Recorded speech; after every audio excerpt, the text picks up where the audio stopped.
ఇండ్లు కిరాయికి తీసుకుంటారు, బండ్లు కిరాయికి తీసుకుంటారు, బస్సులు కిరాయికి తీసుకుంటారు. కానీ వీళ్ళని చూడుండ్రి, బ్యాంక్ అకౌంట్లు కిరాయికి తీసుకొని ఏం ఉద్దారకం చేసిండ్రో. ఖమ్మంలా కుబేరాన్ని మించిన సినిమా చూపించిండ్రు ఈ పనిమంతులు. అండ్లా బిచ్చగాళ్ళని వాడుకుంటే ఈడ నిరుద్యోగులను లైన్లో పెట్టిండ్రు. జాబులు ఇప్పిస్తామని వాళ్ళ పేర్ల మీద బ్యాంక్ అకౌంట్లు తీపిచ్చుడు, సైబర్ క్రైమ్ లో కొట్టేసిన పైకం గా అకౌంట్లకు మళ్ళిచ్చుడు. 10 కోట్లో 100 కోట్లో కాదు, 547 కోట్ల సైబర్ క్రైమ్ నడిపించిండ్రట.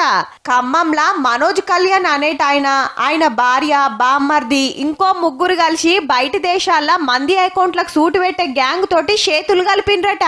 గిట్లనే క్రెడిట్ కార్డులు ఇస్తాం, షేర్ మార్కెట్ లో పైసలు పెడితే బగ్గ కమాయించొచ్చని మందికి ఫోన్లు వేసుడు, బుట్టల వడ్డోల వివరాలు గుంజి పైకం కొట్టేసుడు. గా మనీ వీళ్ళ అకౌంట్లకు వంపుడు నడిచింది.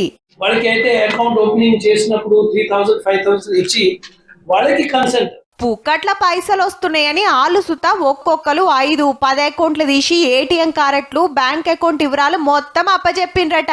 గా ఖాతాల పైసలేసి అటుకెళ్లి బయట దేశాలకు పంపిండ్రు.